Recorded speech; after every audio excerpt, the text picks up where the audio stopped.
اللهم صل على سيدنا محمد النبي الأمي۔ اللہ تعالیٰ نے نا انسان کو خوبیوں اور خامیوں کا مجموعہ بنایا۔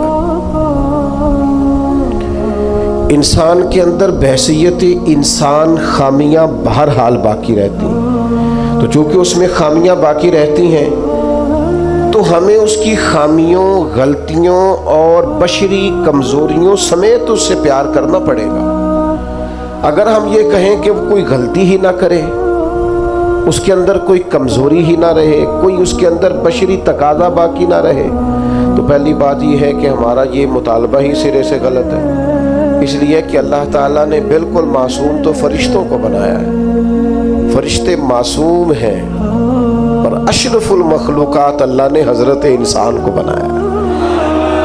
اس کے ساتھ اللہ نے یہ آزمائش رکھی ہے، تو انسانوں کے اندر کمزوریاں رہیں گی۔ نبی پاک صلی اللہ تعالیٰ علیہ وسلم نے ارشاد فرمایا، جس آدمی کو غصہ آیا اور وہ اپنا غصہ نکالنے پر قادر بھی تھا، لیکن اس نے اللہ کی رضا کے لیے اپنے غصے کو کنٹرول کر لیا، فرمایا اللہ اس کے دل کو امن سے بھی بھر دے گا اور ایمان سے بھی بھر دے گا۔ غصے کو کنٹرول کرنا ایمان کی مضبوطی کا باعث بنتا ہے۔ ہوں گے کچھ لوگ بیچارے جو کمزور ہوں گے، کچھ نہیں کہہ سکتے، آپ کا غصہ سہتے ہوں گے، یا کچھ ایسے لوگ ہوں گے جو آپ سے محبت بے پناہ کرتے ہوں گے، اس لیے آپ کا غصہ برداشت کرتے ہوں گے۔ لیکن حضور نے جو ہمیں اخلاقی رویے سکھائے ہیں، ان میں تو محبوب نے فرمایا وہ پہلوان ہے جو اپنے آپ پر کنٹرول کرے، اپنے آپ کو قابو میں رکھے، اپنے غصے کو، غیظ و غضب کو وہ ذرا سنبھال کر رکھے۔ ہم اپنے آپ پر کنٹرول نہیں رکھتے، بہت ساری باتیں ہیں جو ہم کر لیتے ہیں، لیکن چونکہ مومن ہے، حضور علیہ السلام کے غلام ہیں، مجھے اچھی طرح پتہ ہے کہ سینکڑوں ہزاروں لوگ ایسے ہیں جن کو بعد میں پچھتاوا ہوتا ہے کہ مجھے یہ بات نہیں کرنی چاہیے تھی، مجھے اس طرح کا رویہ نہیں رکھنا چاہیے۔ کچھ بولیاں بول لیتے ہیں، لیکن چونکہ اندر ایک مومن بستا ہے، حضور کا غلام بستا ہے، تو پھر دل پچھتاتا ہے، سینے میں بات کٹکتی ہے۔ میرے بھائی بہت پہلے سے اپنے اوپر کنٹرول کریں، اپنے آپ کو غیظ و غضب سے، ناراضگی والے جملے بولنے سے بچائیں۔ ہاں بالکل ناراض نہ ہونا بھی زیادتی ہے، ناراض ہونا بھی چاہیے، اور بڑا زبردست ہونا چاہیے، سخت شدت کے ساتھ غصہ کرنا چاہیے، پر کب؟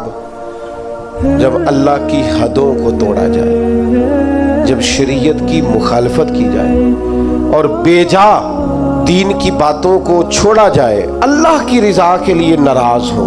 سیدہ طیبہ طاہرہ حضرت عائشہ صدیقہ رضی اللہ تعالیٰ عنہ فرماتی ہیں، کبھی اپنی ذات کے لیے حضور ناراض نہیں ہوئے، لیکن اگر اللہ کی حدیں توڑی جاتی تھی تو ناراض ہوتے تھے۔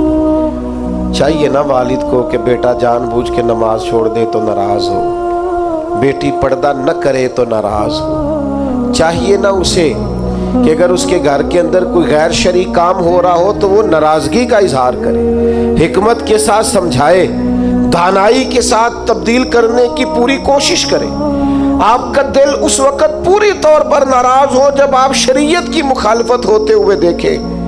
10,000 گم ہونے پر تو جس کا دل پریشان ہوتا ہے، لیکن نماز ظہر قضا ہونے پر جسے کوئی اثر نہیں ہوتا، جو چند منٹ، آدھا گھنٹہ، پونا گھنٹہ نوکری سے لیٹ ہو تو احساس پیدا ہوتا ہے، لیکن کئی دن بیت گئے، فجر نہیں پڑی، کتنے دن گزر گئے، سویرے اللہ کی بارگاہ میں نہیں اٹھا، توجہ نہیں ہوتی۔ 2 حدیثیں اکٹھی عرض کرنے لگا ہوں، آپ نے ان دونوں روایات پر غور کرنا ہے۔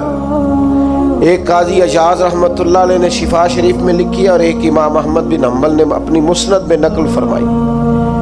صحابہ فرماتے غزوہ احد کے موقع پر ہم نے نبی پاک علیہ السلام کے رخ زیبا پر خون بہتا ہوا دیکھا، کفار نے سنگ باری کی، تکلیف دی حضور کو، مقدس رخساروں پر خون بہا۔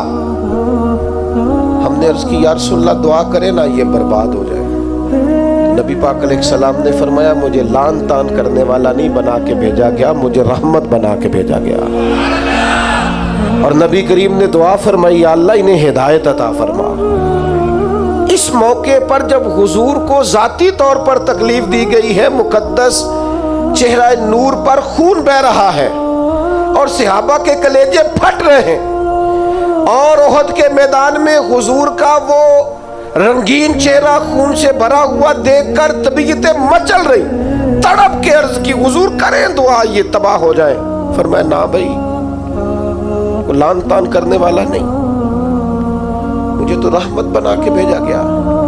لیکن میرے عزیزو، غزوہ خندق کے موقع پر جب دشمنوں سے دفاع کرتے وقت نماز عصر مسلمانوں کی قضا ہوئی تو حضور نے ہاتھ اٹھا کے عرض کیا، کہا اے اللہ ان کے پیٹ آگ سے بھر دے جنہوں نے ہماری نماز عصر لیٹ کی، ہماری نماز لیٹ کر دی، صلاۃ وسطیٰ لیٹ کر دی۔ ہمیں تیرے حضور جھکنا تھا، ہمیں وہ نماز پڑھنی تھی جو بڑی قیمتی ہے، نماز عصر، انہوں نے ہماری نماز لیٹ کر دی، ان کے پیٹ آگ سے بھر دے۔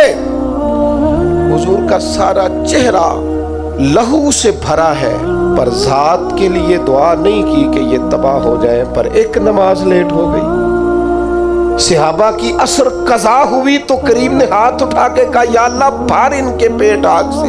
او سنگیو، آؤ یارو اپنا اخلاق تو دیکھیں، میری بھی فجر قضا ہے، میرے پتر کی بھی قضا ہے، میری جوان بیٹی بھی جم کے سو رہی، کبھی ماتھے پر شکن تک نہیں آئی، لیکن میری روٹی لیٹ ہو جاتی ہے تو میں سارا گھر سر پہ اٹھا لیتا ہوں، زمین آسمان ایک کر دیتا ہوں۔ میرے بچے، آپ کے بچے ہماری نگاہوں کے سامنے وہ پوری طرح بری سوسائٹی کا شکار ہو جائیں اور وہ جانے کس کس گناہ میں لگ جائے، معاذ اللہ شکن تک نہیں آتی، لیکن میرے کپڑے وقت پر استری نہیں ہوئے، مجھے ٹائم پر فلاں چیز نہیں دی گئی، آسمان سر پہ اٹھا لیا جاتا ہے۔ حضور نے تو ہمیں یہ اخلاق سکھایا ہے کہ لہو سے تیرا وجود بھی ذات کے لیے بھر دیا جائے، تو زبان سے لان تان نہ کرنا، یہ تیرے نبی کا طریقہ ہے۔